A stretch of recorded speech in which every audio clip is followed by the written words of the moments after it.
Praise the Lord. கர்த்தர் நல்லவர், கர்த்தர் நல்லவர், கர்த்தர் நல்லவர். தேவனுடைய நாமத்துக்கு மகிமையும் கிருபையும் தயவும் உண்டாவதாக. ஆண்டுடைய பிரதான கிருபையினால் இந்த மாதம் முழுவதும் சந்தோஷம் என்பதான காரியத்தை தலைப்பின் கீழே நாம் தொடர்ந்து தேவனுடைய செய்திகளை ஆராய்ந்து வருகிறோம், கேட்டு வருகிறோம். கர்த்தருடைய நாமத்துக்கு மகிமையும் கிருபையும் தயவும் உண்டாவதாக. அந்த வரிசையிலே நேற்றைய தினத்திலே உபாகமத்தின் புஸ்தகம் 16ஆம் அதிகாரம் 14வது வசனத்தை கொண்டு நாம் ஒரு சில வேதத்தின் பகுதிகளை, செய்திகளை கேட்டோம். மீண்டும் அதன் தொடர்ச்சியை இன்றைக்கு உங்களோடு கூட 2ஆம் பகுதியை பகிர்ந்து கொள்ளும்படி கர்த்தருக்குள் பிரயாசப்படுகிறேன். தேவனுடைய செய்திக்கு ஆதாரமாக அந்த வசனத்தை வாசிக்கிறேன், கவனிங்கள். உபாகமம் 16ஆம் அதிகாரம் 14வது வசனம். உன் பண்டிகையில் நீயும் உன் குமாரனும் உன் குமாரத்தியும் உன் வேலைக்காரனும் உன் வேலைக்காரியும் உன் வாசல்களில் இருக்கிற லேவியனும் பரதேசியும் திக்கற்ற பிள்ளையும் விதவையும் சந்தோஷப்பட கடவீர்கள். ஆமென். இந்த உபாகமத்தின் புஸ்தகம் 16ஆம் அதிகாரம் 14வது வசனத்தை வாசிக்கும் போது தேவனாகிய கர்த்தருடைய சமூகத்திலே சந்தோஷப்பட வேண்டியவர்கள் யார் என்கிற ஒரு 9 பேர் அடங்கிய பட்டியலை குறித்து இங்கு பார்க்கிறோம். யாரெல்லாம் கர்த்தருடைய சமூகத்தில் சந்தோஷப்பட வேண்டும் என்பதற்காக இந்த பட்டியல் கொடுக்கப்பட்டிருக்கு. அந்த பட்டியலில் மொத்தம் 9 விதமான மனிதர்களை குறித்து சொல்லப்பட்டிருக்கிறது. இந்த 9 விதமான மனிதர்களிலே நேற்றைய தினத்திலே ஆண்டு கிருபை 4 விதமான மனிதர்களை நாம் பார்த்தோம். முதலாவது நீயும் என்கிறதான அந்த வசனத்தை வாசிக்கிற, வசனத்தை கேட்கிற, வசனத்தை பயன்படுத்துகிற அந்த ஒவ்வொருவரையும் அது குறிக்கிறது என்று சொல். 2வதாக உன் குமாரனும் என்று பார்த்தோம். உன் குமாரனும் சந்தோஷப்பட வேண்டும் என்று சொல்லி, குமாரன் என்றால் யார், எந்த குமாரனை குறிக்கிறது, அவர்களுக்கு எந்த விதமான சந்தோஷம் உண்டானது என்பதை பார்த்தோம். 3வதாக அந்த உபாகமம் 16:14 சொல்லுகிறது உன் குமாரத்தியும் என்று சொல்லி. குமாரத்தி என்றால் யார் என்பதற்காக தேவனாகிய கர்த்தர் புதிய ஏற்பாட்டிலே வயது மூத்த ஒரு தாயாரை சொல்லி அவர்கள் எப்படியெல்லாம் குமாரத்தியா இருந்தார்கள், அதனால் அவர்கள் கிடைத்த சந்தோஷம் என்ன என்பதை நேற்றைக்கு கர்த்தர் நமக்கு காண்பித்தார். 4வதாக அந்த உபாகமம் 16:14 சொல்கிறபடி உன் வேலைக்காரனும் என்று கர்த்தர் சொல்.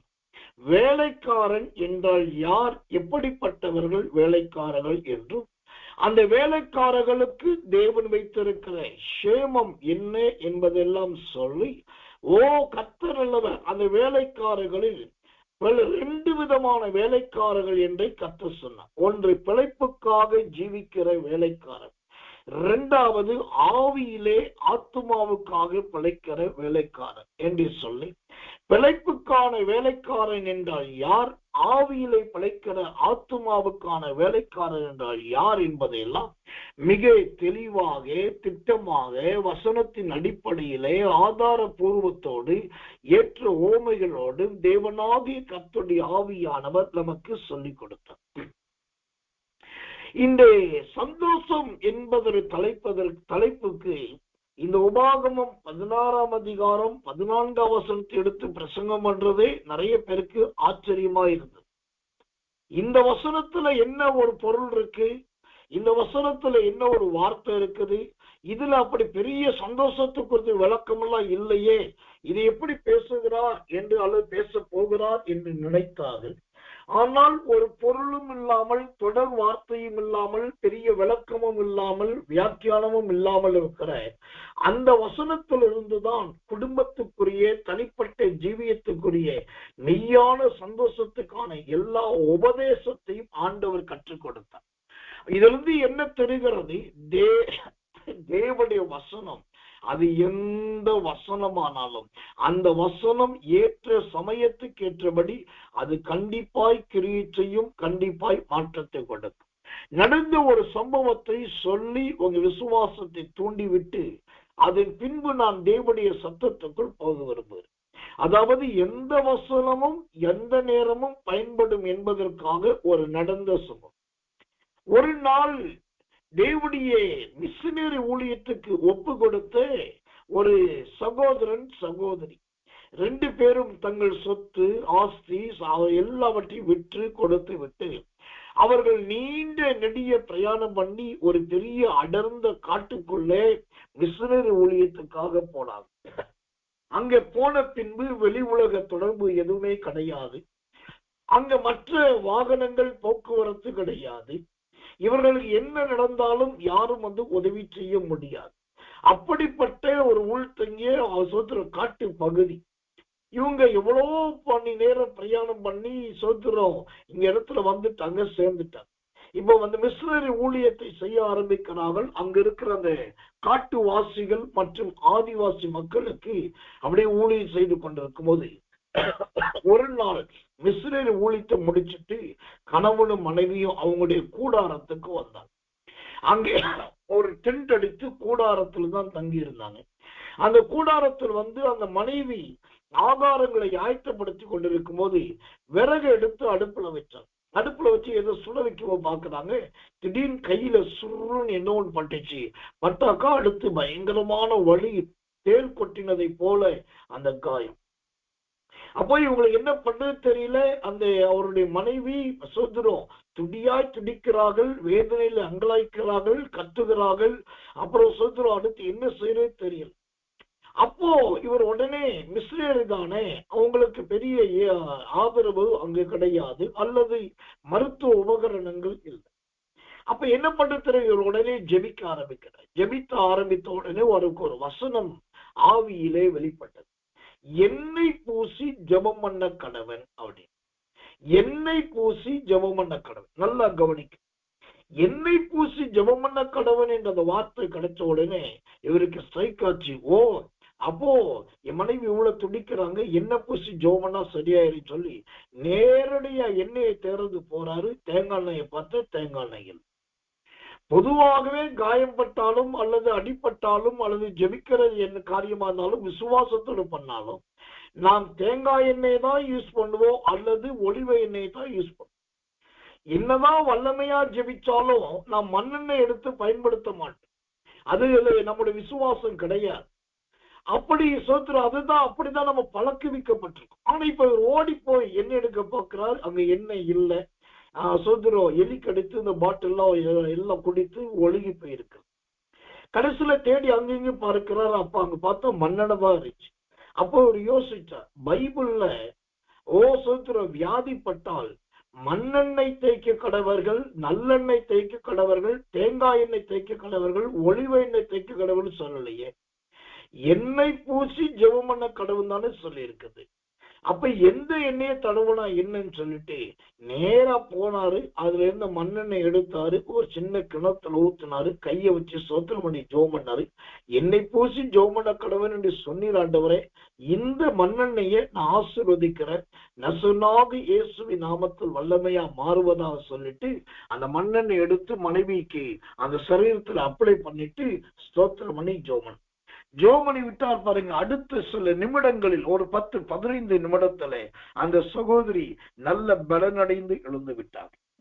அப்பதான் அவள் தெரிகிறது எண்ணெய் பூசி ஜெபம் பண்ணுவோம் என்றுதான் வேதம் சொல்லுகிறது தவிர எந்த எண்ணெய் என்று சொல்லவில்லை. ஏன் இதை சொல்றேன்னா, அதே போலதான் இந்த உபாகமம் 16ஆம் அதிகாரம் 14வது வசனம்.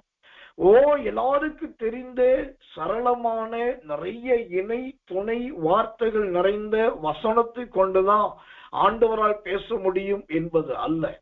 ஆவியானவர் நினைத்தால் இந்த உபாகமம் 16-14 படி வெறும் பெயர்களை வைத்தே ஆவியானவரால் பேச முடியும். பரிசுத்த வேதாகமத்திலே என்னால் புரிந்து கொள்ள முடியாத 2 வேத பகுதிகள் உண்டு. ஒருவேளை உங்களுக்கு புரிஞ்சிருந்தா, உங்களுக்கு அது குறித்த வேதத்தின் விளக்கம் இருந்தா நீங்க தாராளம் என்று சொல்லலாம். என்னன்னா, முதல் பகுதி 2 பகுதி என்று சொன்னேன். அதில் முதல் பகுதி மத்தேயு சுவிசேஷம் 1ஆம் அதிகாரம் 1 முதல் 16 வரைக்கும் உள்ள வேத பகுதி. அங்க பாத்தீங்கன்னா ஆபிரகாம் ஆரம்பிச்சு கடைசியா சோதரம் இயேசு கிறிஸ்துவுல போய் முடிக்கிறோம். இங்க வெறும் பேராத்தான் இருக்கு. இந்த வெறும் பேரை வச்சு ஆவியானவர் என்ன செய்ய போறாரு? ஒரு புஸ்தகத்தை ஆரம்பிக்கும் போது முதல் புஸ்தகம் முதல் அதிகாரம் முதல் வசனத்துல ரொம்ப ஈஸியான தெரிந்த ஒரு வரலாறோ சம்பவமோ இருந்தாதான் எல்லாருக்கும் பிரயோஜனம். ஆனா ஆவியானவர் அப்படி அல்ல. சோதரம் வெறும் பேர்களைத்தான் அங்கு எழுதி வைத்திருக்கிறார். தேவனுக்கு மகிமை உண்டதாக. இது ஒரு புரியாத புதிர். இரண்டாவது லூக்கா சுவிசேஷம் 3ஆம் அதிகாரம் கர்த்தர் 23ஆம் வசனம் முதல் நீங்கள் கடைசி வரைக்கும் படிச்சு பார்த்தீங்கன்னாக்கா அங்கு ஒரு மிகப்பெரிய பேர் பட்டியல் பார்க்கிறோம். சோதரம் இப்ப இந்த பெயர் பட்டியலை பார்க்கும் போதும் புதிய ஏற்பாட்டில இந்த பெயர் பட்டியல் எதற்கு? இதுல என்ன ஒரு வெளிப்பாடு இருக்கிறது? இதுல என்ன ஒரு சத்தியம் இருக்கிறது? ஏன் இதை வச்சிருக்கிறார் என்றுதான் பலருடைய கேள்வி, என்னுடைய கேள்வி. ஆனால் உண்மை என்னவென்று சொன்னால் இவ்வளோ பெரிய அந்த லூக்காவுடைய அந்த புஸ்தகத்துக்கு அஸ்திபாரமே அந்த பெயர் பட்டியல் தான். அந்த பெயர் பட்டியலில் உள்ளபடிதான் கர்த்தர் நல்லவே அங்கு சம்பவங்கள் நடக்கிறது. ஆக மொத்தம் தேவனுடைய ஆவியானவர் தம்முடைய வேதத்திலே பல விதத்திலே தம்முடைய சத்தியத்தை மறைத்து வைத்திருக்கிறார். நிறைய வெளிப்பாடுகளை தேவன் ஒளித்து வைத்திருக்கிறார். ஒரு ரகசியத்தை தெரிந்து கொள்ளுங்கள். நம்ம பைபிள் நமக்கு கையில பைபிள் கிடைச்சிருச்சு என்பதுனாலோ, பைபிள்ல 66 புஸ்தகம் இருக்குது, அப்புறம் கர்த்தர் அதெல்லாம் பரிசுத்த ஆவியானவர் எழுதினாரு, அவர் தான் சொல்லிக் கொடுத்தார் என்பதினால் எல்லாமே நமக்கு எழுதி கொடுத்துட்டார் என்பது கிடையாது. எல்லாமே நமக்கு வெளிப்படுத்தப்பட்டு விட்டது என்பதும் கிடையாது. உங்களுக்கு எத்தனை பேருக்கு தெரியுமோ தெரியலையோ, இன்னும் எவ்வளவோ காரியங்களை தேவன் வேதத்துக்குள்ளேயே கூட மறைத்துதான் வைத்திருக்கிறார். மறைக்கப்பட்ட சத்தியங்கள் ஏராளம் உண்டு. ஆனா அதே சமயத்துல இன்னொரு வசனம் சொல்லுகிறது, மறைவானது ஒன்றுமில்லை. அப்ப மறைக்கப்பட்டும் இருக்கிறது, மறைவானது ஒன்றுமில்லைன்னு சொல்றீங்களே, ஒரே குழப்பமா இருக்குன்னா யாருக்கு மறைக்கப்படுகிறது, யாருக்கு மறைவானது ஒன்றுமில்லை என்று கேட்டாலும் இரவும் பகலும் தேவனுடைய வேதத்தில் தியானமாய் இருக்கிறவர்களுக்கு மறைவானது ஒன்றும் இல்லை. தேவைக்காகவும் தன்னுடைய சுயத்துக்காகவும் கிறிஸ்துவை நாடுகிறவர்களுக்கோ இந்த வேதத்தில் நிறைய காரியங்கள் மறைக்கப்பட்டே இருக்கிறது. கர்த்தருடைய நாமத்துக்கு மகிமையும் கிருபையும் தயவும் உண்டாவதாம். ஆனாலும் இந்த வேதம் ஒரு பெரிய ஜீவனுள்ள வேதம் என்பதில் சந்தேகமே கிடையாது. கடந்து போகட்டும். நேற்று தினத்துல சொன்னேன், சந்தோஷத்துக்கு பங்காளர்கள் மொத்தம் 9 பேர் என்று சொன்னேன். அந்த 9 பேரிலே உபாகமம் 16:14 படி 4 பேரை பார்த்தோம். நம்பர் 1 நீயும் என்கிற நபர், நம்பர் 2 உன் குமாரன் என்கிற நபர், நம்பர் 3 உன் குமாரத்தி என்கிற நபர், நம்பர் 4 உன் வேலைக்காரன் என்கிற நபர். இப்போ அந்த 9 இன்னும் 5 பேர் இருக்கிறார்கள். கர்த்தருடைய கிருபை சமயம் வாய்க்குமானால் இந்த 5 பேரை குறித்து சீக்கிரமாய் உங்களுக்கு நான் சொல்லிவிடுகிறேன். அந்த உபாகமத்தின் புஸ்தகம் 16ஆம் அதிகாரம் 14வது வசனம் இவ்விதமாய் அடுத்ததாக சொல்லுகிறது, கர்த்தர் நல்லவர், கர்த்தர் நல்லவர், உன் வேலைக்காரியும் என்று சொல்லப்படுகிறது. உன் வேலைக்காரியும். அப்படியானால் வேலைக்காரி என்றால் யார்? இந்த வேலைக்காரி என்பதுகிற வார்த்தை யாரை குறிக்கிறது? இந்த வேலைக்காரி என்பது எதற்கு இணையாக சொல்லப்பட்டிருக்கிறது? கர்த்தர் நல்லவே, கர்த்தர் நல்லவே, கர்த்தர் நல்லவே. ஆண்டவருடைய நாமத்துக்கு மகிமையும் கிருபையும் தயவும் உண்டாவதாக. நீதிமொழிகள் புஸ்தகம் 31ஆம் அதிகாரம் 15வது வசனம். நீதிமொழிகள் 31:15. இருட்டோடே எழுந்து தன் வீட்டாருக்கு ஆகாரம் கொடுத்து தன் வேலைக்காரிகளுக்கு படி அளக்கிறாள். தன் வேலைக்காரிகளுக்கு படி அளக்கிறாள். அப்போ இங்கு வேலைக்காரி என்றால் யார்? அன்றன்றைக்கு கிடைக்க வேண்டிய படியளக்கக்கூடிய கூலிக்கு காத்திருக்கிறவர்கள் தான் வேலைக்காரிகள். அவங்கள் திறமை இருக்கலாம், அவர்களுக்கு படிப்பு இருக்கலாம், அவர்களுக்கு அந்தஸ்து இருக்கலாம், ஆனால் வாழ்க்கையிலே சிறுமைப்பட்டவர்களாய் இருக்கிறார்கள், ஒரு கூலி வேலைக்கு போகிறவர்களாய் இருக்கிறார்கள், அண்ணனுக்கு வேலை செய்துதான் சாப்பிடுகிறவர்களாய் இருக்கிறார்கள் என்று சொன்னால் அவர்களுக்கு பெயர் சோத்திர வேலைக்காரி. இந்த வேலைக்காரி என்றால் யார்? எஜமாட்டி அல்லது எஜமானி எப்போ தனக்கு படியளப்பாள் என்கிறதை காவலாய் காத்து கொண்டிருக்கிறது. ஓ கர்த்தர் நல்லவே. அது மாத்திரமல்ல, சோதரம் இந்த வேலைக்காரிகளுக்கு ஓசுதர படி அளக்கும் போது இந்த படி எப்படிப்பட்ட படியாயிருக்கிறது? ரூத்தின் காலத்துல 6 படி கோதுமை அவளுக்கு அளந்து போடப்பட்டது. அப்ப எனக்கன்பான தேவ பிள்ளைகளே, இந்த உபாகமம் 16-14 சொல்லுகிறதே சந்தோஷத்துக்கு காரணமான 5வது நபர் வேலைக்காரி என்று சொல்லப்படுகிறதே. இந்த வேலைக்காரி எப்படி எதனால் சந்தோஷப்படுகிறவள் என்று சொன்னால் அவளுக்கு கிடைக்கிற படியளக்கப்படுகிற அந்த ஆசீர்வாதத்தினால் ஓ சுதந்திரம் கர்த்தர் நல்லவை சந்தோஷப்படுகிறது. அவள் படுகிற வேதனை, அவளுடைய வேலை, அவளுடைய பிரயாசம், அவளுடைய காரியங்கள் எல்லாவற்றையும் ஓ சுத்திரம் அதனால் கிடைக்கிற படி அளக்கப்படுகிற அந்த சேமத்தினால் அவள் அடைகிற சந்தோஷம்தான் அவளுக்கு உண்மையான சந்தோஷமாய் இருக்கிறது. கர்த்தர் நல்லவே, கர்த்தர் நல்லவே. யோபுவின் புஸ்தகம் 31ஆம் அதிகாரம் 13வது வசனம். யோபு 31:13. என் வேலைக்காரன் ஆனாலும் என் வேலைக்காரி ஆனாலும் என்னோடு வழக்காடும் போது நான் அவர்கள் நியாயத்தை நான் அசட்டை பண்ணி இருந்தால். லேலுயா. வேலைக்காரிகளுக்கு ரொம்ப ஒரு மரியாதை கொடுத்த ஒரு மனுஷனை இங்கு பார்க்கிறோம். அந்த மனுஷன் யார்? யோபு. அந்த யோபு புஸ்தகம் 31ஆம் அதிகாரம் 13ஆம் வசனம் சொல்லுகிறது, ஓ நியாயத்தை நான் அசட்டை பண்ணி இருந்தான். இங்கு இந்த செய்தியை கேட்கிறவர்கள் தேவ செய்தியை கொஞ்சம் கவனமாக கவனிக்கிறோம்.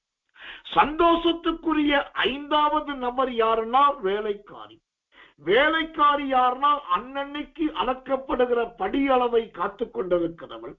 அந்த படியளவை காத்து கொண்டிருக்கிறவள் யாருனாக்கா அந்த படியில கிடைக்கிற தானியம், படியில கிடைக்கிற அந்த கூலி நியாயமா கிடைக்கணும்னு சொல்லி காத்து கொண்டிருக்கிறவள். அதைத்தான் இங்க யோபுவின் புஸ்தகத்துல பார்க்கிறோம். அவர்கள் நியாயத்தை நான் அசட்டை பண்ணாது பண்ணி இருந்தால் அப்படின்னா என்ன அர்த்தம்? நான் ஒரு வேலைக்காரியையும் அசட்டை பண்ண. இங்கு ரொம்ப கவனிக்கணும்.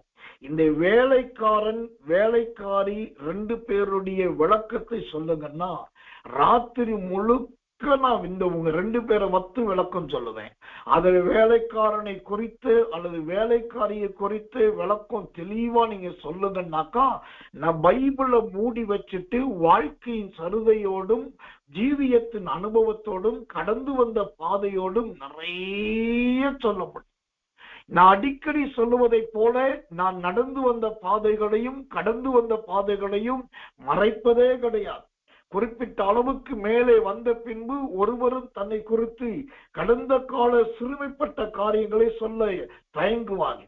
ஆனால் தேவனுடைய கிருபையினால் நான் தயங்குவது கிடையாது. ஏனென்றால் அப்படி இருந்த என்னை தான் என் தேவன் இன்றைக்கு இப்படி மாற்றியிருக்கிறார். அப்படியானால் இந்த வேலைக்காரிகளுடைய நிலைமை என்ன என்பது எனக்கு நல்லா தெரியும். சமீபத்திலே நான் கண்ட ஒரு காரியம், நானும் ஒரு ஆங்கில செய்தி நாளேடு, ரொம்ப பிரபல்யமான அகில இந்திய அளவில் பிரபல்யமான ஆங்கில செய்தி நாளேடு, அதனுடைய சீஃப் எடிட்டர், அந்த சீஃப் எடிட்டரும் நானும் அவருடைய மனைவியும் ஒரு ஷாப்பிங் மாலுக்கு போயிருக்கிறோம். அந்த ஷாப்பிங் மாலிலே அந்த சீஃப் எடிட்டர் மற்றும் அவரோட மனைவி நிறைய பொருட்களை சமதரிக்கிறார்கள். நானும் அங்கு இருக்கிறேன், என்னையும் வாங்க சொல்லுகிறார்கள். நானும் எனக்கு வேண்டிய பொருட்கள்லாம் என்னுடைய செலவிலே நான் வாங்கி கொண்டிருக்கிறேன். அவர்களும் வாங்கினார். கடைசியில் தனக்கு 2 பிள்ளைகள் உண்டு அந்த சீஃப் எடிட்டருக்கு. அந்த 2 பிள்ளைகளுக்கு வேண்டிய எல்லாம் பார்த்து எல்லாம் வாங்கினார். இப்ப நாங்க 3 பேர் இந்த ஷாப்பிங் மால்ல இருக்கிறோம். எங்களுக்கு பின்னாடி அந்த பெண்ணு, அதாவது அந்த வேலைக்காரி, அவங்களுக்கு இருந்த ஒரு வேலைக்கார பெண், அவள் பின்னாக வருகிறாள். அவள் தான் அந்த பர்ச்சேசிங் பேக், லக்கேஜ் மற்றும் வாங்குகிற பொருட்கள் எல்லாவற்றையும் தூக்கி கொண்டு வருகிறார். இங்க நான் கவனித்து என் இருதயத்தை காயப்படுத்தினது என்னன்னா, அவ்வளோ பெரிய ஷாப்பிங் மால்ல உட்கார்ந்து சாப்பிட்டோம். சாப்பிட்ட சாப்பாடு நல்ல விலை உயர்ந்த சாப்பாடு, விதவிதமான சாப்பாடு. அப்புறம் நிறைய பர்ச்சேஸ் பண்ணாங்க. பர்ச்சேஸ் பண்ணது கிட்டத்தட்ட பல ஆயிரக்கணக்கான ரூபாய்க்கு எல்லாம் பர்ச்சேஸ் பண்ணாங்க. எல்லாம் பண்ணி முடிச்சுட்டு கடைசியா மாலை விட்டு கிளம்பும் போது அந்த சீஃப் எடிட்டருடைய மனைவி அந்த வேலைக்கார பெண்ணை பார்த்து கேட்கிறேன், உனக்கு தான் வேண்மாடி அப்படின்னு கேட்டேன். அப்போ எனக்கு ஒண்ணு வேண்டாக்கா அப்படின்னு அவ பட்டின் பதில் சொல்றா. அது அவளால் அப்படிதான் சொல்ல முடியும். எனக்கு இது வேணும் அது வேணும் கேட்க முடியாது. என்ன வேலைக்காரி, எனக்கு ஒண்ணு வேண்டாம் அப்படின்ட்டு ஒரு சிரிக்கிறா. ஆனா முகத்துல இந்த வடுக்களும் அந்த கோடுகளும் நல்லா தெரிகிறது. ஒரு ஏக்கத்தோடு இருக்கிறது. நான் பார்த்து கொண்டே இருக்கிறேன். அந்த சீஃப் எடிட்டருடைய மனைவி அந்த வேலைக்கார பெண்ணை கூப்பிட்டு நேரா அங்கிட்டு போனாங்க. கரெக்டா ஒரு 55 ரூபாய் மதிப்புள்ள ஒரு பொருள் எடுத்து அவங்க கையில கொடுத்தான். கொடுத்து, இந்தா சோதரர், உன்னை கூப்பிட்டு வந்ததுக்கு இது ஒரு செலவு, இந்தா வச்சுக்க அப்படின்னு சொல்லிட்டு சத்தம் போட்டு தூக்கி கையில கொடுத்துட்டு, சரி இடத்தை எடுவா அப்படின்னு நான் அது பார்த்து கொண்டே இருந்தேன். இவங்க 2 பேருமே ரட்சிக்கப்பட்டவர்கள், 2 பேருமே மனம் திரும்பினவர்கள், 2 பேருமே ஆண்டவருக்குள் இருக்கிறவர்கள். இந்த எனக்கு தெரிந்து அந்த பெண் அவங்க வீட்டுல பாலிய சிறு வயதிலிருந்து இருக்கிறான். இப்ப அவளுக்கு வயதுக்கு வந்து அவள் அதுக்கு பின்னாடி ஒரு 10 வருஷம் இருக்கும். சம்பளமும் கிடையாது. இப்போ ஒரு வேலைக்காரி. ஆனால் நல்லா கவனிக்கணும், ராத்திரி பகல எல்லா வேலைகளை செய்கிறார். ஆனால் அவ்வளோ பெரிய ஷாப்பிங் மால்ல போய் எத்தனையோ ஆயிரங்களுக்கு பொருள் வாங்கிட்டு கடைசியா அந்த வேலைக்காரிக்கு ஏதாவது வாங்கி கொடுக்கணுமே என்று யோசித்து வாங்கி கொடுக்கும் போது ஒரு 55 ரூபாய்க்கு மட்டும் ஒரு பொருளை வாங்கி கொடுத்துட்டான். அன்றைக்கு ராத்திரி நானும் அவர்களோடு கூட தங்கி இருக்கிறேன். மறுநாள் காலையிலே பொழுது விடிந்தது. எனக்கு ரூம்ல காஃபி மற்ற காரியெல்லாம் வந்தது. இவள் வேலை பார்த்துட்டு இருக்கா. அப்போ அடுத்த மெயின் ஹால்ல இருந்து என் ரூம்க்கு ஒரு சத்தம் வருது.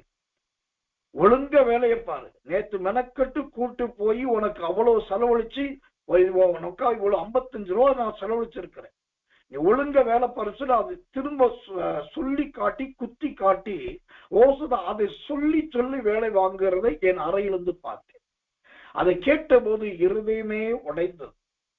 அப்போ ராத்திரி பகலாய் பிரயாசப்படுகிறவன், இவ்வளவு பெரிய மால்ல அந்த அக்கா அதை வாங்குறாங்க, இந்த அண்ணன் அதை வாங்குறாங்க, இவங்க அதை வாங்குறாங்க, எனக்கு ஒரு குண்டுமணி கிடைக்காதா, எனக்கு ஒரு செயின் கிடைக்காதா, எனக்கு ஒரு மோதிரம் கிடைக்காதா, எனக்கு காலுக்கு ஒரு செருப்பு. அவங்க வேலைக்காரர்கள் ரொம்ப அதிகமா என்ன கேட்க போறாங்க, நல்ல ஒரு மேல் வஸ்திரம் அல்லது காலுக்கு ஒரு பாதரட்சி. ஆனா கேட்பதற்கு உரிமையில் வாங்கி கொடுத்ததும் திரும்ப திரும்ப சொல்லப்படுகிறது. அப்ப எனக்கு ரொம்ப பெரிய பாரம். கடைசியில் ஒரு நேரம் வந்தது. அன்றைக்கு பகலிலே அங்கு கூட்டம் நடத்த வேண்டிய கட்டாயம். நான் தான் கூட்டத்தை நடத்துகிறேன், தெய்வ செய்தி கொடுக்கிறேன். எல்லா கூட்டம் நடந்தது, தெய்வ செய்தி கொடுத்தேன். வந்தவர்களும் ஜெபித்தார்கள், எல்லாரும் கலைந்து போனார்கள். அந்த குடும்பத்துக்கும் எனக்கும் நீண்டகால ஒரு பரிச்சயம் உண்டு. அப்புறம் கடைசி நானும் அந்த சீஃப் எடிட்டர் மற்றும் சகோதரி எல்லாரும் சேர்ந்து உட்காந்து சாப்பிட்டுட்டு இருக்கோம். எல்லாம் முடிஞ்ச உடனே பாஸ்டர், ஏதாவது நீங்க ஆலோசனை கொடுக்கறதுனா தாராளம் சொல்லலாம், உங்களுக்கு ஏதாவது வெளிப்பாடு இருக்குன்னா நீங்க சொல்லுங்க அப்படின்னு கேட்டாங்க. அவங்க 2 பேரையும் ரூம் கூட்டு போய் சொன்னேன், முதலாவது இந்த பெண்ணை இந்த வீட்டை விட்டு அனுப்பிவிடுங்கள் என்று சொன்னேன். நான் அதை சொல்லுவேன் என்று அவர்கள் ஒரு இம்மி அளவு கூட நினைக்கவே இல்லை.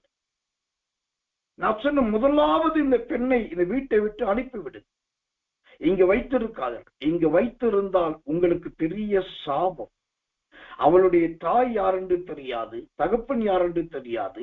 எனக்கு தெரிந்து எத்தனையோ ஆண்டு காலம் அங்கே இருக்கிறாள். அவளுக்கு நல்ல சம்பளம் கிடையாது. ஓசோத்திரம் இப்போ வயதுக்கு வந்து எத்தனையோ ஆண்டுகள் ஆகிவிட்டது. அவளுக்கு ஒரு வாழ்க்கைக்கான காரியத்தை பார்க்கவில்லை. இது எல்லாம் இன்றைக்கு தெரியாது. நீங்கள் சீக்கிரமாய் அனுப்பிவிட்டால் உங்கள் குடும்பம் வாழ்வாங்கு வாழ்ந்திருக்கும். அவள் எங்கேயாவது போய் பிழைத்துக் கொள்ளட்டும், அவளுக்கு வேண்டிய அடிப்படையை செய்து அனுப்பிவிடுங்கள் என்று சொன்ன. இதை ஒரு வெளிப்பாடாக அல்லது தேவ ஆலோசனையை நான் சொல்லுவேன் என்று அவர்கள் எதிர்பார்க்கவே இல்லை.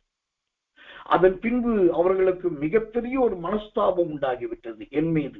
பாஸ்டர் இப்படி சொல்லிட்டாரே, இவ போயிட்டா நாங்க என்ன பண்றது, எங்க வீட்டு வேலை என்ன ஆகுறது, என் பிள்ளைகளை யார் பார்க்கறது, அவ்வளவு யார் செய்ய முடியும், என்னால முடியாது, அப்புறம் வேலைக்காரி கிடைக்கும், பயங்கரமா இப்ப என் மீது அவர்களுக்கு மிகப்பெரிய ஒரு மன வருத்தம் உண்டாகும். ஆனால் தேவ சமூகத்துல நான் அதை குறித்து கவலையே படவில்லை. அதன் பின்பு சில நாள் கடந்தது. திரும்ப நானே ஒரு நாள் போன் பண்ணி கேட்டேன், என்ன ஆச்சு பிரதர், ஏதாவது செட்ரேட், அவங்களுக்கு அந்த பாப்பாவுக்கு ஏதாவது செட்ரேட் பண்ணீங்களா, ஏதாவது பண்ணீங்களா, அரேஞ்ச் பண்ணீங்களா என்ன? அப்படியே தயங்குனாங்க, விட்டுட்டு. நடந்தது என்ன தெரியுமா? சமீபத்துல அந்த சகோதரர் நல்ல பயங்கரமான மனுஷன், கொஞ்சம் முடியலன்னு சொல்லி ஹாஸ்பிட்டல்ல போய் அட்மிட் ஆனார். ஹாஸ்பிட்டல் அட்மிட் ஆன சாதாரண ஒரு டெஸ்டுக்கு போனவர் தான்.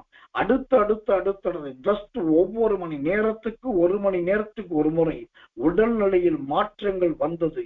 ஓசுத்திரம் உடனுக்குடன் பல காரியத்தை பண்ணார்கள். ஆனாலும் முடியவில்லை. அந்த சகோதரன் மருத்துவமனையில் மரித்தே போய்விட்டார்.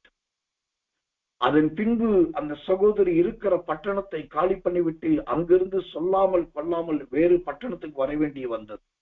பிள்ளைகளுடைய நிலைமை அல்லோகலப்பட்டது.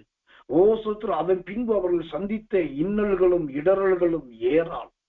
ஏன் இதை சொல்லுகிறேன் என்று சொன்னால், வேலைக்காரி என்று சொல்லுகிறவர்களை இன்றைக்கு இந்த யோபுவின் புஸ்தகம் சொல்லுகிறதை போல நான் அவர்களை அசட்டை பண்ணியிருந்தால், எனக்கன்பானவர்களே ஒரு உண்மையை சொல்றேன், உங்க வீட்டிலே ஒரு ஊழியக்காரன் இருக்கிறார், உங்க வீட்டிலே ஒரு தீர்க்கதரிசி ஒரு அப்போஸ்தலன் இருக்கிறார். அந்த தீர்க்கதரிசி அப்போஸ்தலன் ஊழியக்காரனுக்கு கொடுக்கிற கனத்தை விட, பயப்படுகிற பயத்தை விட, வேலைக்காரனுக்கு கொடுக்க வேண்டிய கனத்தை நீங்கள் தேவனுக்கு பயந்து கொடுத்தாக வேண்டும். இது நீங்க பெரிய ஒரு சத்தியம். இது நீங்க நன்றாய் தெரிந்து கொள்ள வேண்டும். நிறைய பேர் ஊழியக்காரன் வாயிலே வலிக்கு விழுகிற வார்த்தைக்காகவே என்னென்னமோ அள்ளி கொடுக்கிறார்கள், செய்கிறார். ஆனா சொந்த வீட்டில் இருக்கிற வேலைக்காரிக்கு நல்ல போஜனம் கொடுப்பது கிடையாது, நல்ல வஸ்திரம் கொடுப்பது கிடையாது. அவர்களுக்கு தூங்கும் போது போய் நன்றாய் படுத்திருக்கிறார்களா, அவர்களுக்கு ஒரு போர்வை இருக்கிறதா என்று கவனிப்பது கிடையாது, அவர்களை விசாரிப்பது கிடையாது. அவர்களை ஒரு அடிமையாகவே நாம் நடத்தி கொண்டிருக்கோம். ஆனால் இது எல்லாவற்றையும் தேவனாகிய கர்த்தர் பார்த்து கொண்டிருக்கிறார். கர்த்தர் நல்லவேர், கர்த்தர் நல்லவேர், கர்த்தர் நல்லவேர். ஆனால் எனக்கன்பான தெய்வ பிள்ளைகளே, மகிமையின் ஜீவனுள்ள தேவனாகிய கர்த்தருக்கு பயந்தவர்கள் என்று சொன்னால், அந்த வேலைக்காரிகளாயிருந்தாலும் வேலைக்காரன்களாயிருந்தாலும் அவர்களுக்கு கொடுக்க வேண்டிய ஒரு அன்பை நீங்கள் செலுத்த வேண்டும். அவர்களுக்கு கொடுக்க வேண்டிய கனத்தை நீங்கள் செலுத்த வேண்டும். அது ரொம்ப முக்கியம். அதே சமயத்துல வீட்டில் இருக்கிற எல்லாவற்றையும் திறந்து போட வேண்டும், எல்லாத்தையும் திறந்து காட்ட வேண்டும். எல்லா உரிமையும் எல்லா அறைக்குள் போக, எல்லா பொருட்கள் எடுக்க, எல்லா சகல அதிகாரத்தை தர வேண்டும் என்று நான் சொல்லவே இல்லை. அதிகாரத்தையும் உரிமையையும் உங்க கையில வைத்துக் கொள்ளுங்கள். ஆனா கொடுக்க வேண்டிய அன்பையும் தேவனுடைய தயவையும் காண்பியுங்கள். அதுதான் தேவன் விரும்புகிறார். கர்த்தருடைய நாமத்துக்கு மகிமை உண்டாவதாக. அப்போ நம்ம வீட்டிலே இருக்கிற வேலைக்காரர்கள் எப்படி இருப்பார்கள்? நல்ல சந்தோஷமா இருப்பாங்க.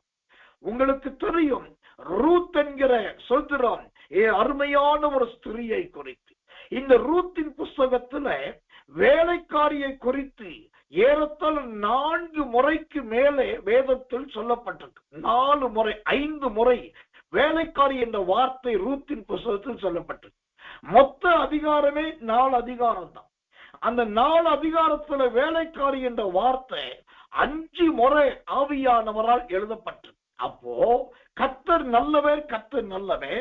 எனக்கன்பான தேவ பிள்ளைகளே, தேவன் எந்த அளவுக்கு வேலைக்காரிகளை அல்லது வேலைக்காரர்களை கனப்படுத்துகிறார் என்பதற்கு இந்த ரூத்தின் புஸ்தகம் நல்ல ஒரு மாதிரி, நல்ல ஒரு முன்மாதிரி. அதுல ஒரு வார்த்தையை நான் உங்களுக்கு வாசிக்கிறேன். ரூத்தின் புஸ்தகம் 2ஆம் அதிகாரம் 21வது வசனம். ரூத் 2:21. பின்னும் மோவாபிய ஸ்திரியான ரூத் அவர் என்னை நோக்கி, என் அறுப்பெல்லாம் அறுத்து தீர்மட்டும், நீ என் வேலைக்காரிகளோட கூடவே இரு என்று சொன்னார் என்றால். அல்லேலூயா. போவாஸ் என்கிற மனுஷன் ரூத்தை யாரோடு தங்க வைக்கிறார் என்று சொன்னால், அங்கு நல்ல அறுப்பறுக்கிறவர்கள் இருக்கிறார்கள், அங்கு கண்காணிகள் இருக்கிறார்கள், ஊர் பெரியவர்கள் இருக்கிறார்கள். இவர்களோடெல்லாம் இருக்க சொல்லாமல் போவாஸ் ரூத்தை யாரோடு தங்க வைக்கிறார் என்று சொன்னால், வேலைக்காரியோடு கூடவே இரு. அந்த ரூத் 2:21 ரொம்ப அழகா சொல்லுது, நீ என் வேலைக்காரிகளோடு கூடவே இரு அப்படின்ற. இப்போ இந்த ரூத் 2:21 நமக்கு என்ன சத்தியம் சொல்லுது? அவ்வளவு அழகான ஒரு ஸ்திரீ, நல்ல ஒரு ஸ்திரீ, அவளை கொண்டு போய் வேலைக்காரிகளோடு இரு, அவங்க கூடவே இரு போவாஸ் சொல்றார். அப்படின்னா இந்த ரூத்தை எப்படி இந்த போவாஸ் நேசித்தாரோ, இவனுக்கு எப்படி கனம் பண்ணினாரோ, அதே போல அங்கிருந்த வேலைக்காரிகளுக்கு அன்றன்றைக்கு கொடுக்க வேண்டிய படியை கொடுத்து, அவர்களுக்கு அளக்க வேண்டிய அளவின் கூலியை அளந்து கொடுத்து, அவர்கள் வீட்டுக்கு தேவையான சகல சலக்கரணையும் பண்ணி இருக்கிறார். இப்போ ரூத்தை வேலைக்காரிகளோடு ஒப்பிட்டு விட்டான் என்று சொன்னதுனால ரூத் வேலைக்காரி ஆயிட்டா என்பது கிடையாது. இங்க ஒரு ரகசியம் இருக்கிறது. கர்த்தர் நல்லவன். முள்ளுக்குள்ளதான் அங்கு சுற்று அருமையான ரோஜா மலர்கிறது. சுற்றிலும் மக்கள், ஆனா நடுவிலே ரோஜா. அதே போலதான் இங்க சுத்தி வேலைக்காரிகள், நடுவிலே ஒரு ரூத். இப்போ நிறைய வேலைக்காரிகள் நடுவே ரூத் இருக்கா. இப்ப யாரோ புதுசா வரவங்க பாக்குறாங்க, அங்க ஒரு பெண் புள்ள புதுசா இருக்கா, ஒல்லியா இருக்கா, வளர்த்தியா இருக்கா, சோப்பா இருக்கா, வித்தியாசமா இருக்கா. இப்ப இவளை பார்த்த உடனே அங்க இருக்கிற வேலைக்காரிகள் எல்லாருமே ரூத் மாதிரியே ஆயிடும். ஐயோ, இவ்வளவு அழகான பெண்ணை கொண்டு போய் வேலைக்காரிகளோடு வச்சுட்டாரு. கிடையாது. இந்த ரூத் வேலைக்காரிகளோடு இருந்ததுனால ரூத்தின் நிமித்தம் வேலைக்காரிகளுக்கு தான் மரியாதை, வேலைக்காரிகளுக்கு தான் கனம். எனக்கன்பான தேவ பிள்ளைகளே, இன்றைக்கு உங்க குடும்பத்துல வெளிப்படையாய் சத்தியத்தை நான் சொல்லணும்னாக்கா, நிறைய குடும்பங்கள்ல சொந்த மனைவிமார் வேலைக்காரிகளாகத்தான் பாவிக்கப்படுகிறார். நிறைய குடும்பங்கள்ல மருமகள்கள் வேலைக்காரிகளாகத்தான் பாவிக்கப்படுகிறார்கள். நிறைய வீடுகள்ல பெண் பிள்ளைகள் இன்றைக்கும் அடைக்கப்பட்டவர்களும் அடக்கப்பட்டவர்களுமாய் வேலைக்காரிகளாகத்தான் அடக்கவும் ஒடுக்கவும் படுகிறார்கள். ஆனா ஒன்றை தெரிந்து கொள்ளுங்கள், அவர்களுக்கு நடுவே நீங்கள் இருக்கிறீர்கள் என்று சொன்னால் உங்கள் நிமித்தமாக அவர்களுக்கு ஒரு வாசனை இருக்கிறது என்பதை மறந்து போகாது. இந்த வேலைக்காரிகளை குறித்து நான் நிறைய சொல்லிட்டே போலாம். பைபிள்ல ரொம்ப சிறந்த பெரிய அருமையான ஒரு வேலைக்காரி யார் அப்படின்னாக்கா, யோவான் சுவிசேஷம் 12ஆம் அதிகாரத்திலே ஒரு ஸ்திரீ வருகிறாள். அங்கு நல்ல தைலத்தை கொண்டு வந்து வெள்ளைக்கல் பரணியில கொண்டு வந்து அதை உடைச்சி அப்படியே இயேசுவின் பாதத்தில் ஊற்றுகிறான். அந்த தைலத்தின் வாசனை வீடு நிரம்பினது. ஏன் இந்த ஸ்திரிய வேலைக்காரி நான் சொல்றேன் அப்படின்னாக்கா, அவள் கொண்டு வந்த தைலத்துடைய விலை 300 ரூபாய்.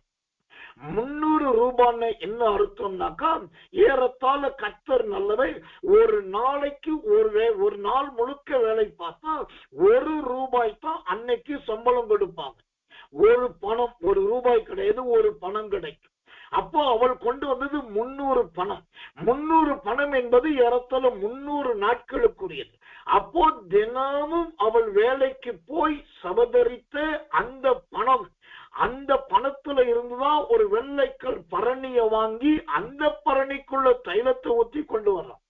அப்போ ஒரு சாதாரண வேலைக்கார பெண் கொண்டு வந்த அந்த தைலம் தான் யோவான் 12:3 சொல்லுகிறபடி அந்த வீடு பரிமள தைலத்தின் வாசனையினால் நிறைந்தது. அப்போ இந்த வேலைக்காரி எப்படி இருக்கிறாள்? அந்த வீட்டுக்கு ஒரு வாசனையா இருக்கிறாள். அடுத்ததாக இன்னொரு வேலைக்காரி, இப்போ இயேசுவை பிடிச்சாச்சு, கொண்டு போயாச்சு. இப்ப சீசர்கள் எங்கு செதறி போயிட்டாங்க. பேதுருவை பார்த்தா பிலாத்துவின் அரண்மனை வாசல்ல குளிர் காஞ்சிட்டு இருக்கான். அப்போ அங்க ஒரு வேலைக்காரி வந்தா பாருங்க. அவ வந்த உடனே சொல்றா, பேதுரு பார்த்துட்டு, ஹலோ மிஸ்டர் பேதுரு, நீர் பேதுரு தானே அப்படின்னா. அவன் கிடுகிடுத்து கடகிடுத்து நடுநடுங்கி போய், ஐயோ இல்லவே இல்லை அப்படின்னு. அவன் உடனே ரொம்ப தெளிவா சொல்றா பாருங்க, உன் பேச்சு உன்னை வெளிப்படுத்துகிறது, நீ கலிலேயன் என்பது உன்னுடைய பேச்சிலே தெரியும். அப்ப இங்க வேலைக்காரி திறமைய பாருங்க. நம்ம வேலைக்காரி சொல்றோம், ஆனா அங்க இருக்கிற காவலாளிகளை விட அவன் நுணுக்கமானவளாய் இருந்திருக்கிறான். அங்க இருக்கிற போர்ப்படை தளபதிகளை விட அவள் ரொம்ப கவனமானவளாய் இருக்கிறாள். அங்க இருக்கிற அதிகாரிகளை விட இவள் நல்ல தெரிந்த பக்குவமுள்ளவளாய் இருக்கிறாள். ஓ, கலிலேயன் யாரு, யூதன் யாரு என்கிற வேறு விரித்து பார்க்கக்கூடிய பக்குவம் யாருக்கு இருந்தது என்று சொன்னால் வேலைக்காரிக்கு தான் இருந்தது. அப்ப வேலைக்காரி என்கிறவர்கள் சாதாரணமானவர்கள் கிடையாது, இப்படி பயங்கர விசேஷமானவர்கள். 2 ராஜாக்கள் புஸ்தகம் 5ஆம் அதிகாரத்தில் இன்னொரு வேலைக்காரியை சொல்லலாம். நாகமான் வீட்டில் ஒரு சின்ன வேலைக்கார பெண் இருந்தால் அந்த வேலைக்கார பெண் சொன்ன சத்தியம்தான், எலிசா தீர்க்கதரிசியை போய் பாரும் இஸ்ரவேல் தேசத்திலே, அங்க போய் எலிசாவை பார்த்தால் அவர் உண்மை சுகமாக்குவார்னு சொல்ல அந்த வேலைக்கார பெண் சொன்ன அந்த செய்தி தான் குஷ்டரோகியாகிய நாகமானை பரிபூர்ண சுகமாக்கினது. இப்போ நான் சொன்ன இந்த வேலைக்காரிகள் எல்லாம் பாருங்க. முதலாவது எந்த வேலைக்காரி சொன்னேன்? ஓ கர்த்தர் நல்லவர், உபாகமம் 16:14 வேலைக்காரி. அந்த வேலைக்காரி என்கிறது யார்? நாம் யோபுவின் புஸ்தகத்தில் பார்த்தோம், சொல்கிறோம், இந்த வேலைக்காரிகளுக்கு நான் அநியாயம் செய்ததும் உண்டானால். அப்போ அநியாயத்துக்கு உட்படாத ஒரு வேலைக்காரி. அடுத்ததாக ஒரு வேலைக்காரியை நான் சொன்னேன். ஓ கர்த்தர், யோவான் சுவிசேஷம் 12 அந்த வேலைக்காரி நிமித்தம் இயேசுவுக்கும் தைலம் கிடைத்தது, எல்லாருக்கும் சந்தோஷம் கிடைத்தது, அந்த வீடே வாசனையினால் நிரம்பினது. மூன்றாவதாக இன்னொரு வேலைக்காரி சொன்ன பேதுருவின் காலத்துல அவர் சமயோசித ஞானம் நிறைந்தவளாய், சமயோசித அறிவுள்ள ஒரு வேலைக்காரியாய் அவள் இருந்திருக்கிறார். அப்புறம் நாகமானுடைய வீட்டு வேலைக்காரியை சொன்னேன், அவள் மற்றவர்களை தெய்வீக சுகத்துக்குள் நடத்துகிற, தெய்வீக சுகமளிக்கும் வல்லமை நிறைந்த ஒரு வேலைக்காரியாய் அவள் இருந்திருக்கிறார். அப்ப ரூத்தின் நாட்களில் வேலைக்காரி அல்ல, வேலைக்காரிகள் நிறைய வேலைக்காரிகள் இருந்தார்கள். ஆனா அந்த வேலைக்காரிகள் நிறைய பேர் இருந்தாலும் அவர்கள் வெளியே தெரியாமலே இருந்தார்கள். என்றைக்கு ரூத் உள்ளே போய் வேலைக்காரிகளோடு வேலைக்காரியாய் நுழைஞ்சாலோ, இப்ப ரூத் நிமித்தம் அந்த வேலைக்காரிகளுடைய அடையாளங்கள் எல்லாம் வெளியே தெரிய ஆரம்பித்தது. அப்போ இந்த ரூத்தின் வேலைக்காரி என்கிறது அனுபவம் எதை குறிக்கிறது? மறைந்திருக்கிற முத்துக்களை வெளியே கொண்டு வருவது. இதுதான் இந்த வேலைக்காரியின் அபிஷேகம். இன்னும் நான் வேலைக்காரிகளை குறித்து சொல்ல வேண்டுமானால் சொல்லிக்கொண்டே போகலாம். கர்த்தருடைய நாமத்துக்கு மகிமை உண்டாவதாக. இவர்கள் வேலைக்காரிகள் தான், ஆனால் அவர்கள் இருக்கிற இடத்துல எல்லாரையும் சந்தோஷப்படுத்தினவர்கள். இவர்கள் வேலைக்காரிகள் தான். இவர்களுக்குள் நல்ல கிருபைகள் இருந்தது, தாளத்துகள் இருந்தது, வல்லமை இருந்தது, அபிஷேகம் இருந்தது, கிருபை இருந்தது, மகிமை இருந்தது.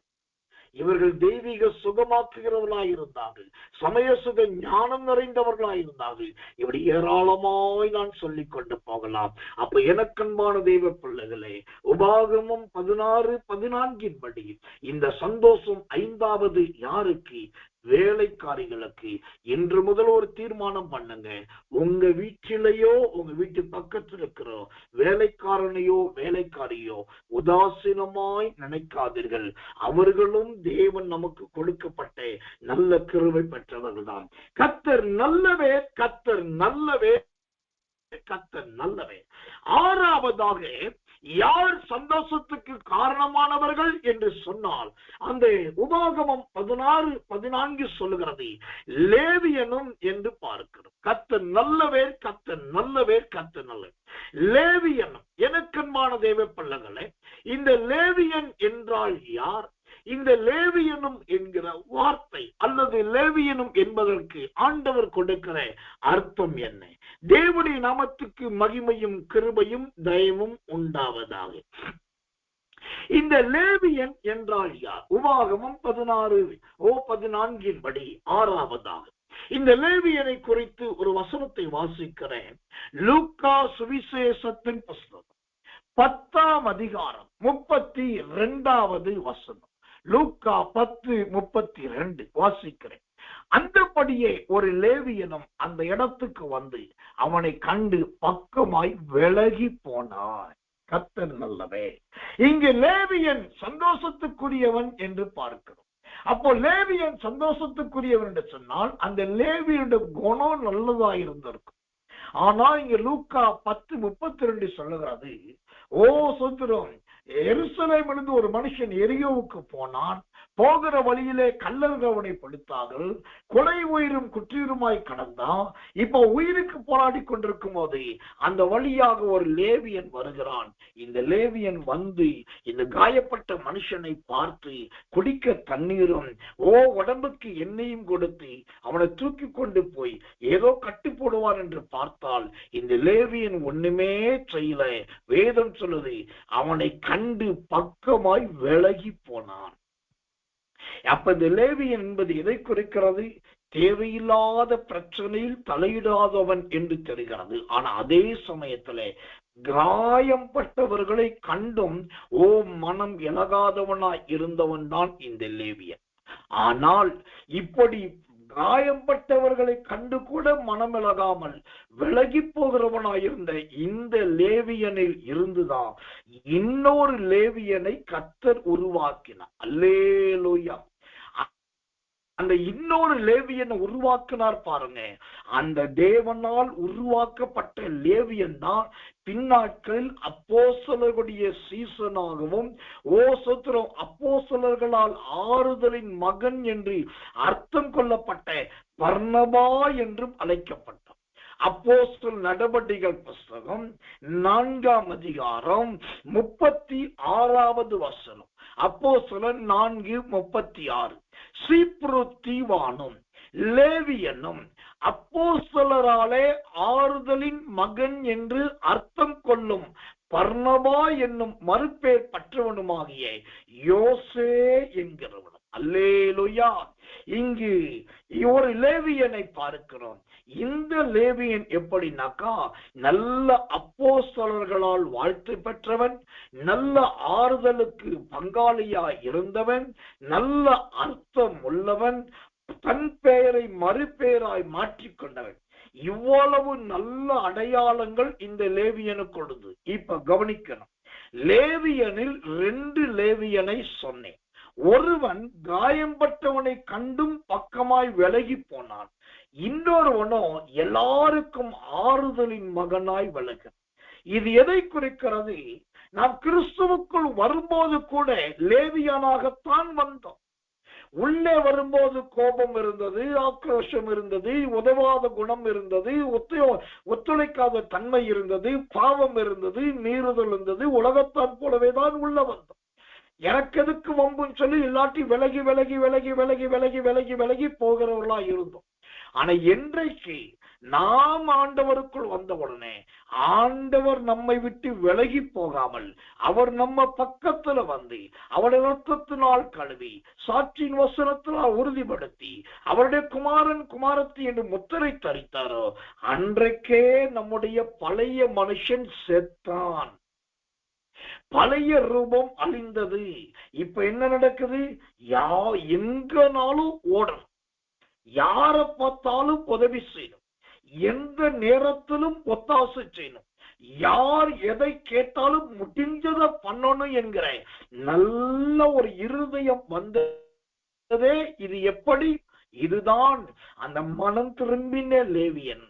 எனக்கன்பானவர்களே, இந்த 2 லேவியன்ல எந்த லேவியன் சந்தோஷமா இருந்தான் என்று கேட்டால் மத்தேயு 10:32 சொல்லப்பட்ட பக்கமாய் விலகி போனவன் சந்தோஷமாய் இல்லை. ஆனால் பவுலோடும் ஷீலாவோடும் மற்ற அப்போஸ்தலரோடு ஊழியம் செய்த இந்த பர்னபா என்கிற லேவியன் அவனும் சந்தோஷமாய் இருந்தான். அவன் போகிற இடங்களில் எல்லாரையும் சந்தோஷப்படுத்தினான். அப்போ பர்னபா என்கிற லேவியன் மூலமாய் ஊழியத்தினால் ஒரு பெரிய சந்தோஷம் கிடைக்கிறது. நம்முடைய வாழ்க்கை இந்த புதிய லேவியன், பழைய லேவியன் அல்ல.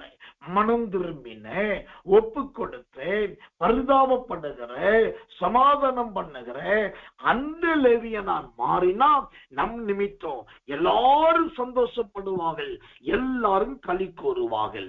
கர்த்தர் நல்லவர், கர்த்தர் நல்லவர், கர்த்தர் நல்லவர். 7வதாக இந்த உபாகமத்தின் புஸ்தகம் 16ஆம் அதிகாரம் 14வது வசனத்தை வாசிக்கும் போது சந்தோஷத்துக்குரியவர்கள் யார் என்று 7வதாக வேதம் சொல்லுகிறது என்று சொன்னால் பரதேசிகள் என்று பார்க்கும். பரதேசிகள். கர்த்தர் நல்லவர், கர்த்தர் நல்லவர், கர்த்தர் நல்லவர். இந்த பரதேசிகளும் ஓசுதிரம் பரதேசியும் சந்தோஷத்துக்கு காரணமானவர்கள் என்று அந்த வசனம் சொல்லுது.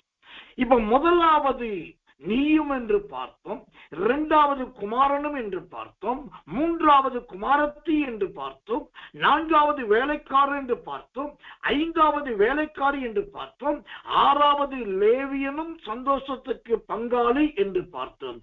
7வதாக பரதேசியும், கர்த்தர் நல்லவே, பரதேசியும் சந்தோஷத்துக்கு காரணமானவர்கள் என்று வேதம் சொல்லும். அப்போ இந்த பரதேசி என்றால் யார்? இந்த பரதேசி என்பது எதை குறிக்கிறது?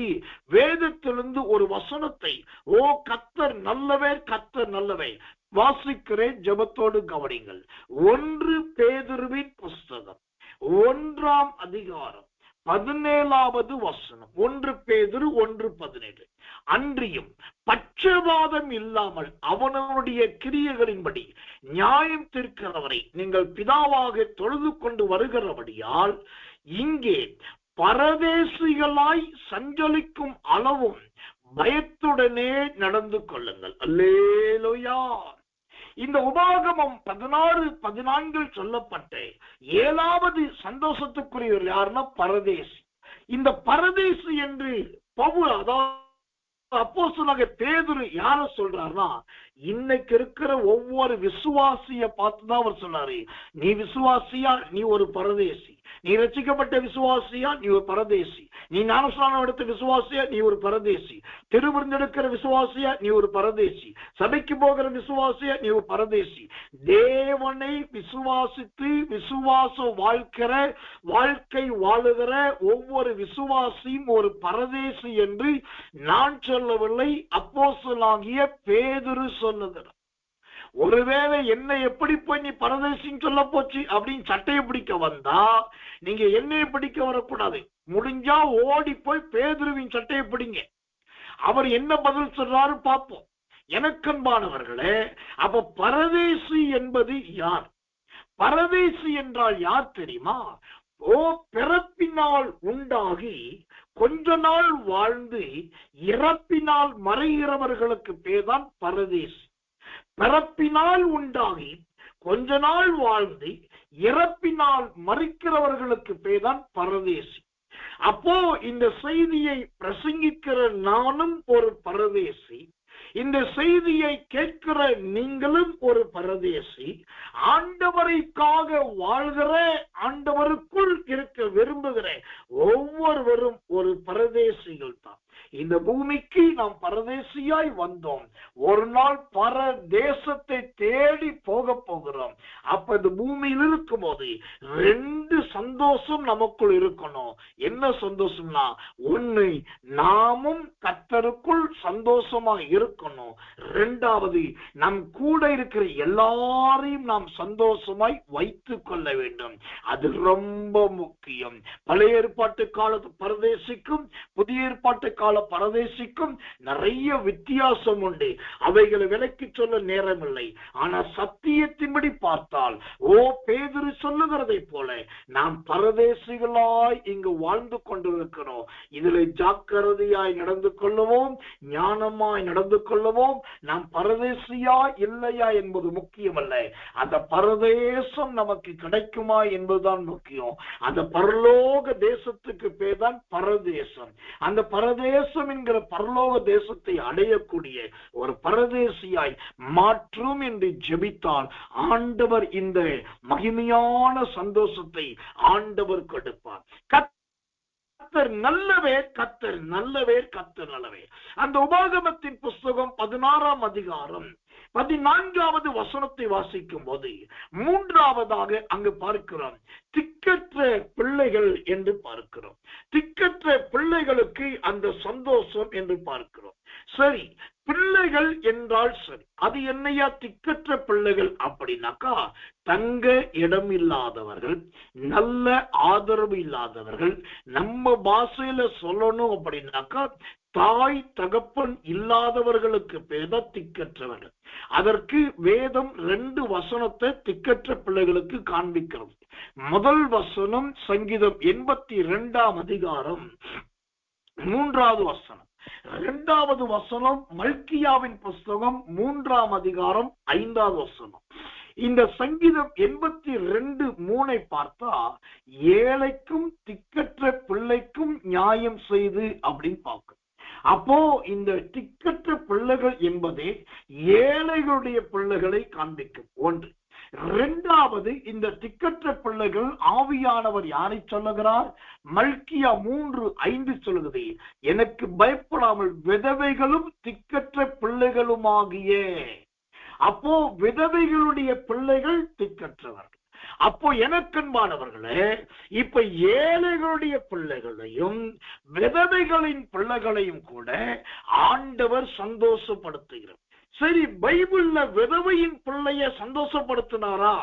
எந்த விதவையின் பிள்ளை சந்தோஷப்பட்டுச்சுன்னா, ஒண்ணுக்கு 2 விதவைகளையும் 2 பிள்ளைகளையும் நான் சொல்ல முடியும். ஆதியாகமத்தின் புஸ்தகம் 16ஆம் அதிகாரத்தை படிச்சு பார்த்தீங்கன்னா, ஆகார் என்கிற ஒரு விதவை, ஆபிரகாமாலும் சாராளாலும் துரத்தப்பட்ட ஒரு விதவைக்கு இணையானவர். அவளுடைய பிள்ளை இஸ்மவேல்.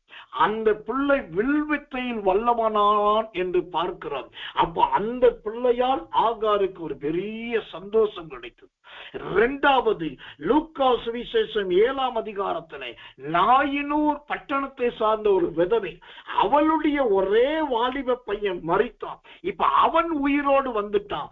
அதனால நாயினூர் விதவைக்கு ஒரு சந்தோஷம். அப்போ இந்த 2 பிள்ளைகளும், ஆகாருடைய பிள்ளைகளும் நாயினூர் விதவையின் பிள்ளைகளும் ஒரு திக்கற்ற பிள்ளைகள் தான். ஆனா அந்த திக்கற்ற பிள்ளைகளுக்கு, இஸ்மவேலுக்கு எதிர்கால வாழ்க்கை கிடைச்சது. நாயினூர் மகனுக்கு நல்ல ஜீவனே கிடைச்சது. இவங்க 2 பேர் நிமித்தமாக அந்த பெற்றோருக்கு சந்தோஷம் கிடைத்தது. அல்லேலூயா. அப்ப சந்தோஷம் என்பது திக்கற்ற பிள்ளைகளுக்கு. அந்த திக்கற்ற பிள்ளைகளுக்கு ஆண்டவர் ஜீவனை கொடுக்கிறவர், ஆண்டவர் பலனை கொடுக்கிறவர். ஒருவேளை நீங்களோ உங்களை சார்ந்தவர்களோ திக்கற்றவர்களாய் கைவிடப்பட்டவர்களாய் இருந்தாலும், இந்த இஸ்மவேலுக்கு தயை பாராட்டினவே, நாயினூர் விதவையின் மகனாகிய வாலிபனுக்கு தயை பாராட்டினவே, உங்களுக்கு தயை பாராட்டுவான். உங்களை எழுந்து உட்கார பண்ணுவா, உங்களோடு பேசுவா, சந்தோஷத்தை கொடுப்பார். கடைசியாக அந்த ஆகமத்தின் புஸ்தகம் 16ஆம் அதிகாரம் 14வது வசனத்தை வாசிக்கும் போது அங்கு 9வதாக ஒரு குறிப்பிட்ட கூட்டத்தை பார்க்கிறோம். விதவை என்று பார்க்கிறோம். எனக்கன்பான தேவ பிள்ளைகளே, இந்த விதவையும் என்கிறது யார்? ஓ சோதரம், எனக்கன்பான தேவ பிள்ளைகளே, இந்த விதவையின் ஜீவியம் என்பது எப்படிப்பட்டது? இந்த விதவைகளை குறித்து வேதம் கொடுக்கிற விளக்கம் என்ன? ஒரு வசனத்தை நான் வாசிக்கிறேன், கவனமாய் கவனிங்கள். லூக்கா சுவிசேஷத்தின் புஸ்தகம் 18ஆம் அதிகாரம் 3வது வசனம். லூக்கா 18:3. அந்த பட்டணத்திலே ஒரு விதவையும் இருந்தாள். அவள் அவனிடத்தில் போய், எனக்கும் என் எதிராளிக்கும் இருக்கிற காரியத்தில் எனக்கு நியாயம் செய்ய வேண்டும் என்று விண்ணப்பம் பண்ணினாள். அல்லேலூயா. விதவை என்றால் யார்? எப்போதும் எதிராளிகளால் தாக்கப்படுகிறவர்கள், எதிராளிகளால் துரத்தப்படுகிறவர்கள், எதிராளிகளால் பாதிக்கப்படுகிறவர்கள் தான் விதவை. விதவைகளுக்கு யாரையா எதிராளின்னு கேட்டுறாதீங்க. விதவைகளை போய் யார் துரத்துவாங்கன்னு கேட்டுறாதீங்க. விதவை என்றால் ஸ்திரீயானவள். ஸ்திரீ என்றாலே அநேகரால் வஞ்சிக்கப்படுகிறவள், அல்லது துரத்தப்படுகிறவள், அல்லது மோகிக்கப்படுகிறவள். அதனால தான் இந்த விதவை லூக்கா சுவிசேஷம் 18ஆம் அதிகாரத்தில் அவர் சொல்லுகிறார், எனக்கும் என் எதிராளிக்கும் ஒரு காரியத்திலே நியாயம் வேண்டும் என்று கேட்கிறாள். அப்போ எப்போதும் எதிராளிகளால் பாதிக்கப்படுகிறவர்கள் அவர்கள்தான் விதவைகள். ஆனா அந்த விதவைகள் கூட ஆண்டவரிடத்தில் வரும்போது ஆண்டவர் பெரிய காரியத்தை செய்கிறார். பைபிள்ல ஒரு பெரிய சம்பவம் எழுதியிருக்கிறது. தாவீது ஒரு பெரிய ராஜா தான். அவன் அவ்வளோ பெரிய ராஜாவா இருந்தோம், அவன் வீடு ஒரு பெரிய அரண்மனை வீடா இருந்தோம். அந்த அரண்மனை வீட்டை காப்பதற்கு அவன் யாரை வைத்திருந்தான் என்று சொன்னால் 10 விதவைகளை வைத்திருந்தான். கர்த்தர் நல்லவே, கர்த்தர் நல்லவே, கர்த்தர் நல்லவே. 10 விதவைகளை தான் வீட்டுக்கு காவலாளியாக வைத்திருந்தான் என்று வேதம் சொல்லுது. அப்போ விதவைகள் என்கிறவர்கள் ஏதோ பலனற்றவர்கள் கிடையாது. அவர்கள் எதிரிகளிடத்திலிருந்து வீடுகளையே காக்கக்கூடியவர்கள். விதவைகளை குறித்து நான் சொல்லணும்னா அவங்க திறமை தனி, அவங்களுடைய தகுதி தனி, அவங்க சக்தி தனி, அவங்களுடைய பலன் தனி, அவங்க தைரியம் தனி, அவர்கள் துணிச்சல் தனி, அவர்களுக்கு கொடுக்கப்பட்ட மகிமையே தனி. விதவன்னாக்கா நிறைய பேர் ஈனமாகவும் அருவருப்பாகவும் தப்பாகவும் அல்லது ஏதோ வேலைக்காரியாக பார்க்கிறாங்க. நீங்க பைபிள்ல விதவையை குறித்து படிச்சு பார்த்தீங்கன்னா அவங்கள போல ஒரு தைரியசாலி என்ற ஸ்திரீயை பார்க்கவே முடியாது. அப்போ அதனாலதான் ஆண்டவன் இந்த சந்தோஷத்தை விதவைகளுக்கும் கொடுத்தார். எனக்கன்பான தேவ பிள்ளைகளே, கடைசியா நான் சொல்லி முடிக்கிறேன்.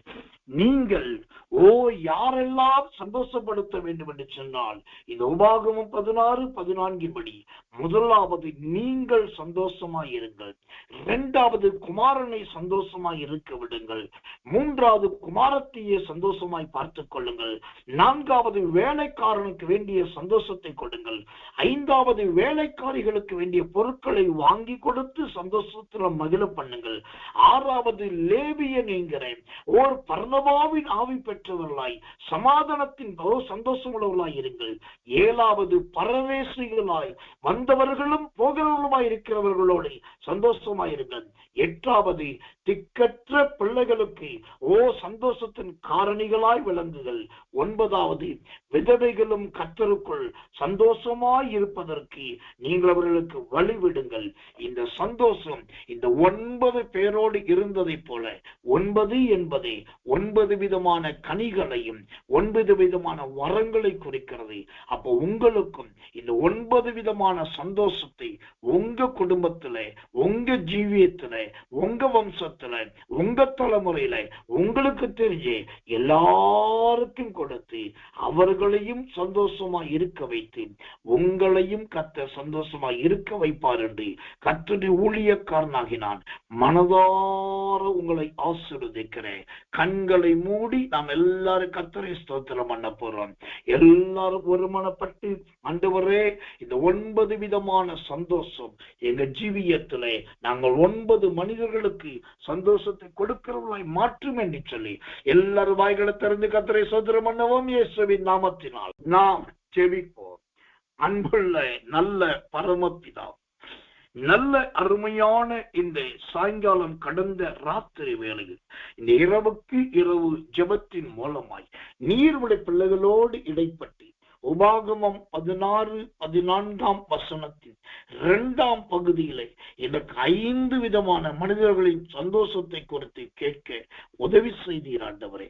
இதெல்லாம் நாங்கள் வெறும் கேட்டு போகிற பிரசங்கமாய் அல்லாமல் எங்க வாழ்க்கையில நாங்கள் விதவைகளை சந்தோஷப்படுத்துகிறவர்களாய், திக்கற்றவர்களை சந்தோஷப்படுத்துகிறவர்களாய், பரதேசிகளை சந்தோஷப்படுத்துகிறவர்களாய், லேவியர்களை சந்தோஷப்படுத்துகிறவர்களாய், வேலைக்காரர்களை சந்தோஷப்படுத்துகிறவர்களாய், வேலைக்காரிகளை சந்தோஷப்படுத்துகிறவர்களாய், குமாரனையும் குமாரத்தையும் சந்தோஷப்படுத்துகிறவர்களாய், நாங்களும் சந்தோஷமாய் இருக்கிறவர்களாய் தேவன் மாற்றுவீராக, கிருபை அருளுவீராக. இறைவனோட பிள்ளைகள் நல்ல விஸ்தரித்தாரும் நாளைக்கு அதிகாலை இருட்டோட ஜெபத்துல கலந்து கொண்டு இந்த நாமத்தை மகிமைப்படுத்த தேவன் உதவி செய்வீராக. தாழ்த்தி ஒப்புவிக்கிறோம். இயேசுவின் ரத்தம் செய்யும். இயேசுவின் நாமத்தில் ஜெபிக்கிறோம் நல்ல பிதாவே. ஆமென், ஆமென், ஆமென்.